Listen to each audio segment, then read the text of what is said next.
Good afternoon, and welcome to the Wolters Kluwer session on publishing partnerships. I am Kevin Anderer. I am a publishing director at Wolters Kluwer. I manage a team of publishers at WK, and our main focus at WK is to educate and inform medical communities on the latest research in their fields. I'm joined by my colleague Liz Perill, who is sitting over here. Liz will be up here in a minute. Liz is a senior lead publisher at WK, and she actually works with many of our society partners on helping them execute and deliver on their unique goals, with emphasis on the word unique there. Today we'll be describing essentially how we view publishing partnerships at WK, and we'll be sharing some case studies. Liz will be sharing some case studies on some products we have developed in coordination with our societies that has helped us become and maintain one of the leading publishers in healthcare in STM publishing. A little history on WK, for those that don't know before we get started. We have a long history. We started off as J.B. Lippincott back in 1836, primarily as a trade book publisher. In fact, in 1960, we published To Kill a Mockingbird by Harper Lee. But we've got a long storied history of medical publishing as well. In 1897, we launched Annals of Surgery, which is a journal that is still going strong today, one of the preeminent journals in surgery. It's also managed by some members of my team, which I'm very proud of. If we fast forward 100 years, J.B. Lippincott was acquired by Wolters Kluwer in 1992. We merged with Raven Press shortly thereafter that. And in 1998, Wolters Kluwer purchased Williams & Wilkins, and Lippincott, Williams & Wilkins, or LWW, was born. And some of you may have heard of LWW and Wolters Kluwer. Lippincott, Williams & Wilkins is one of our imprints at WK to this day. We currently publish about 300 medical journals. About half of those are in partnership with societies. About 50,000 articles come through the WK published periodicals in any given year. And we are very strongly focused in specialties like orthopedics, oncology, anesthesiology, neurology, and nursing. We have some of our strongest partnerships are with those societies. We have unparalleled global research through our Ovid platform, which is our institutional platform that allows us to distribute content globally. And first and foremost, we are a publisher that specializes only in healthcare. Okay, our mission, just a little bit about our mission at WK, is to provide healthcare providers, or HCPs, allowing them to deliver the best possible patient outcomes whenever they see a patient. And we do that basically with these 4 tenets that are listed up here on the board here. Firstly, we help our society partners deliver the best evidence to their HCPs, and this is in the form of our peer-reviewed journal articles, books, Ovid, which I mentioned previously. Up to Date is one of our products at Wolters Kluwer, and we have a very strong list of nursing products as well. We also help our society partners expand their access to their content. This includes launching digital-first products and increasingly now evolving legacy products like print journals and books into more sustainable, start moving toward increasingly toward open access models. We also focus on conference capture, video, podcasts, and increasingly artificial intelligence and simulation products as well. Equity. And this goes from article submission from an author all the way to point of care, right? So for authors, with our partnership with Editage, we provide author services that allows an equitable submission process for authors globally. And at the point of care, through products like Lippincott Telemedicine, which we launched during the pandemic, this allows clinicians to continue telemedicine solutions to this day. What's very important is these solutions are tied to the unique needs of each of these groups. So this could be as simple as tailoring a product on a journal website via specific topic-based collections to a clinician. This could be with a society working with a unique business model. We're not one size fits all with our society partners. There are open access, traditional subscription, and hybrid models for all of our partners. And with institutions whose needs are constantly changing as well, we offer read and publish deals, traditional subscription packages, and mixes of both of those things. Because we are driven by our mission to improve healthcare, and we work primarily and exclusively with society partners, our missions are very much aligned with our partners. We've got long-lasting relationships with our partners that have gone back several years, with the American Heart Association, for example, the American Academy of Neurology, and new partnerships with the American Society of Nephrology and the American and ASCO as well, the Oncology Society. This alignment allows us to deliver these deep, lasting partnerships. So as we've described previously, we focus on digital-first products and also helping societies evolve their existing legacy products.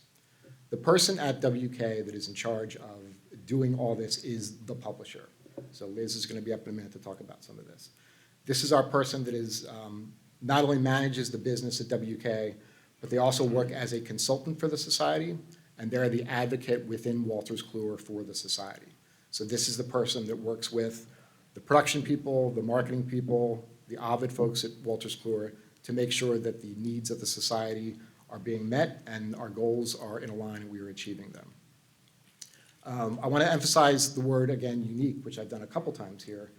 Access models that may work for the oncologist, may not work for the orthopedic surgeons, and products that work for nursing may not work in anesthesiology. So we do not view this as a cookie-cutter, one-size-fits-all solution. We really offer unique solutions for each of our partners. How do we determine what is unique for each of those partners? Well, that goes in with developing trust with our partners, right? So we've got, to collaborate effectively, we need to have these initial conversations with each of our partners to understand what their unique needs are, how they're going to align with Wolters Kluwer strategy, and where we can find that happy medium where we can have a mutually beneficial relationship.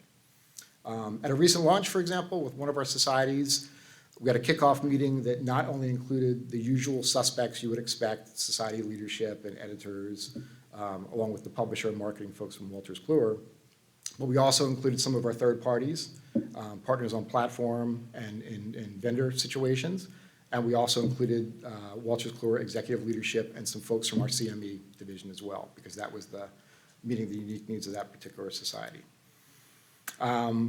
So with that, next slide shows that once the relationship is established, we really start our strategic planning process. And this is where we map out our goals for the society in WK, and these goals need to be editorially driven. They also need to be financially driven. So we need to make sure, again, we've got sustainable business models that are mutually beneficial to each of us. What we really view this as is when the society succeeds, the publisher succeeds. There are instances we've had in the past, certainly, where some of the society's goals did not align with what Wolters Kluwer was attempting to achieve. We had a recent one of our partnerships where a society was attempting or wanted to launch a print member tabloid magazine that would basically deliver news on a frequent basis to their members. And we identified that this would actually end up cannibalize some of the print advertising for the peer-reviewed journal as well. And with some unpredictability, we'll say, about the print advertising market going forward, we really didn't have enough comfort that the risk with launching such a title like this that was primarily advertising driven in the print world would be something that would be sustainable. So we did not want to put the resources and effort into something like that, and we identified some additional kind of simpler digital-first strategies that would achieve the same goal that the society was after while alleviating some of the risk and still be mutually beneficial. Liz will talk about some of that stuff. So this leads us kind of the next stage of our strategic planning process when we go through the trust, the communication, the strategic planning. I'm not saying this is the final stage of the process, but we basically revisit this process in a continuous loop. We really view strategic planning as something that is an evolution and that something is a cycle, and we are constantly refining that. Things that we may have identified right now as a product and an opportunity may not be something that is sustainable 2-3 years from now. With the changing mandates coming out of the government, for example, and different access models. And we know that there may be opportunities that we're not aware of right now that may become opportunities in the near term. And we know that something like ChatGPT, which probably the majority of us had not heard of until 6 months ago, is all anybody's talking about right now, right? We've got a lot of conversation and sessions at this meeting about ChatGPT and AI solutions. So regular communication, evolution, and constantly doing this strategic planning cycle is one of our hallmarks. So with that, we're going to get into some specifics, and I'm going to call Liz up here, and Liz is going to walk you through a couple case studies that we've worked with our society partners on in developing just some of the things that we've talked about. So Liz, I'll bring you on up.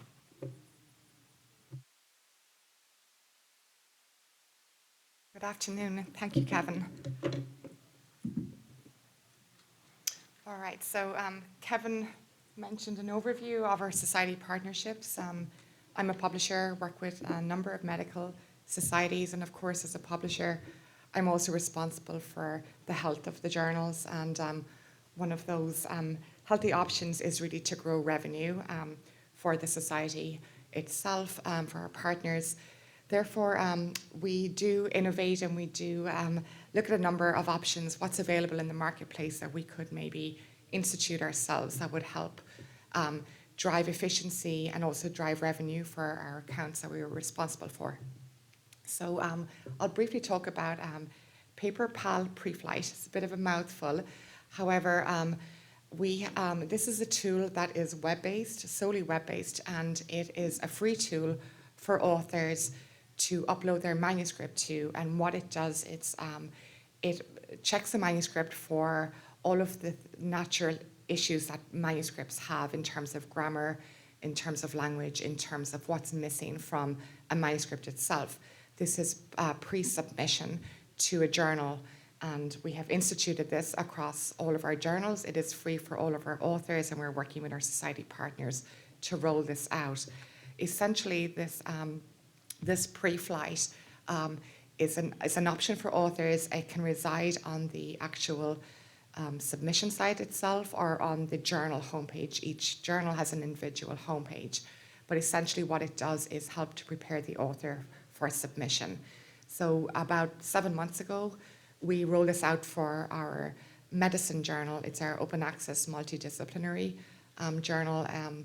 Over the course of about 7 months, we had about 8,000 submissions. So in order to test the validity of this artificial intelligence tool, we monitored the rejection rate of manuscripts that did not use the free tool, those that did use the free tool, and a third option was using this pre-flight tool, but it is a prime version, which is a fee to the author. The version that's not free actually helps the author in terms of editing the language itself, and in addition to a technical check.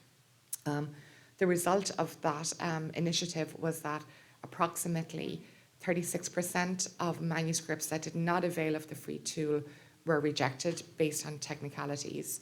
20% of manuscripts that did use the tool, the free technical check, only about 20% were actually rejected.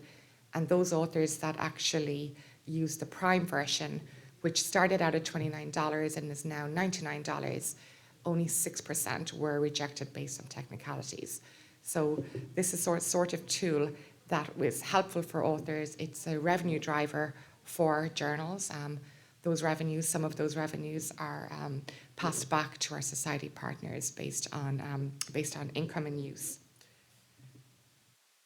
So generally speaking, we do find that this tool helps the editorial office as well, and many people in editorial offices. We know that about 87% of medical journals editorial office staff are doing a technical check. It's a tedious check. They're checking for disclosures, conflicts of interest, language, any missing items, and forms are generally a large part of missing items from an author.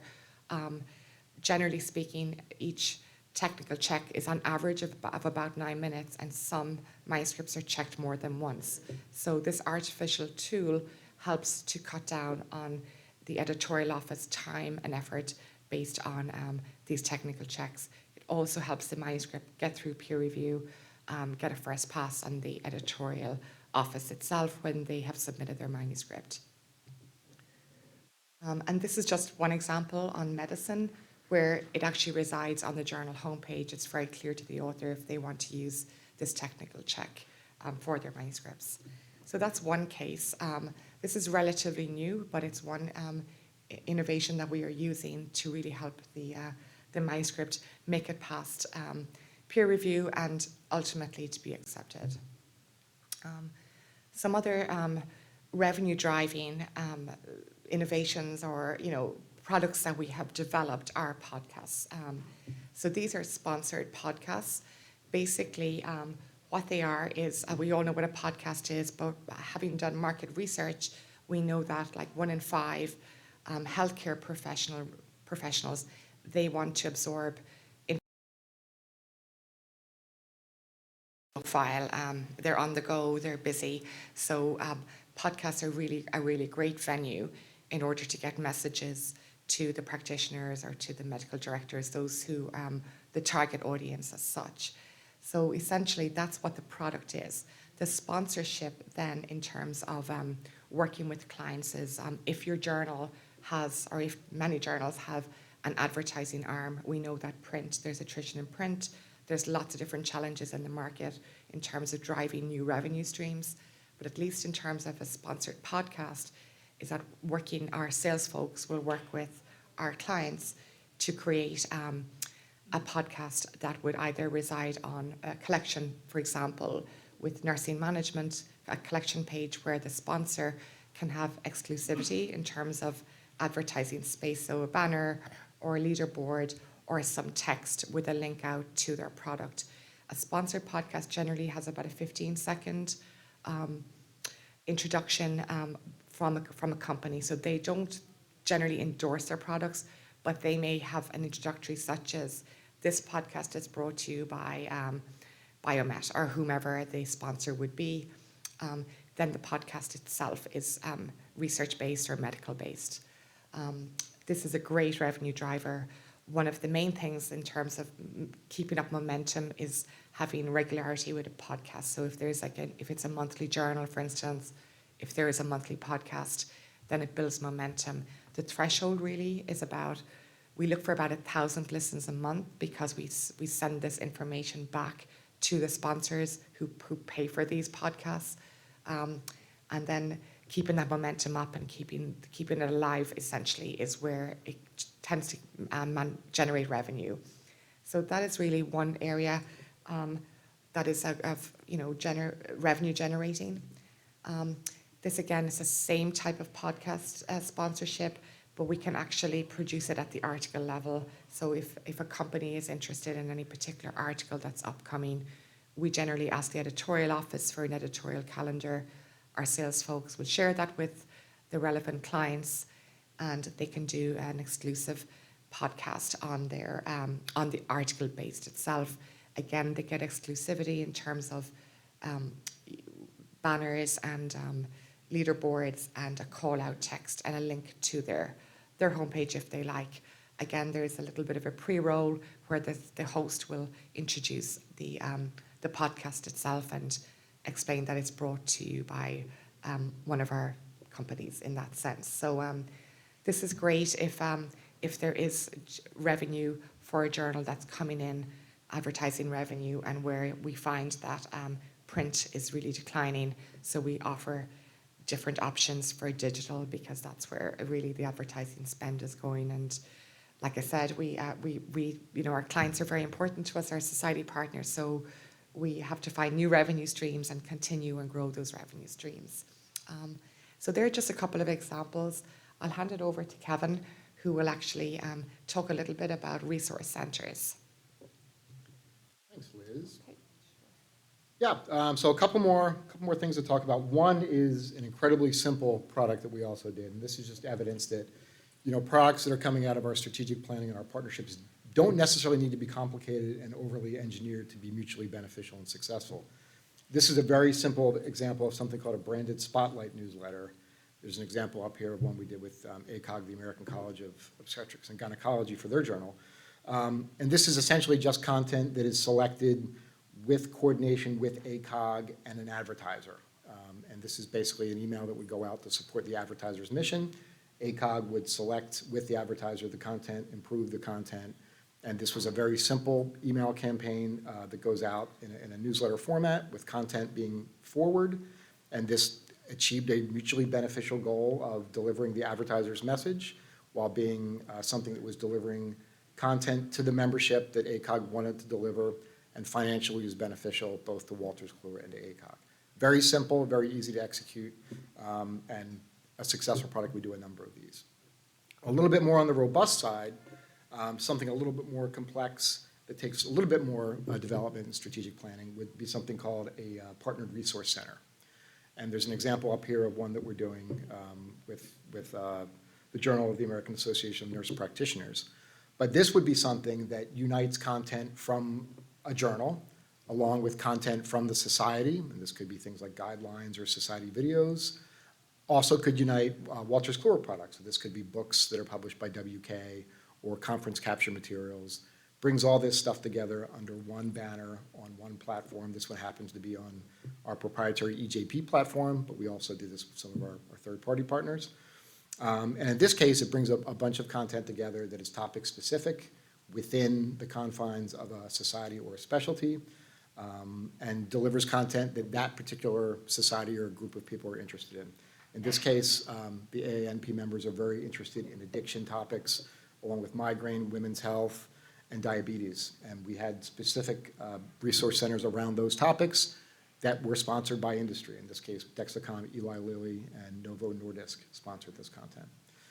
Again, mutually beneficial. This was a revenue stream that is beneficial to both WK and the society, delivers content to their members with aggregating content from a bunch of different sources, including the society content, together in one place, and meets the evolving needs of those members who want things like video and additional content in one place, and met the needs of the advertiser who wanted to be able to reach this audience.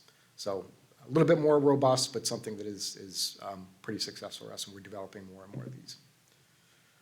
So that's essentially it. That was kind of what we wanted to talk about, and we're closing on this slide, which is a repeat of a slide that was earlier in the deck.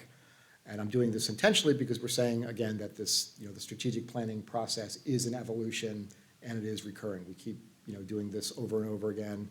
These resource centers that are successful right now, we know may not particularly be something that's going to be sustainable long-term as we move toward more open access and AI-driven solutions. But we need to be nimble. We need to continue to pivot as necessary. And we do expect there to be a lot of pivoting and that going forward. So with that, I think we're got a little bit of time for questions if anyone has questions.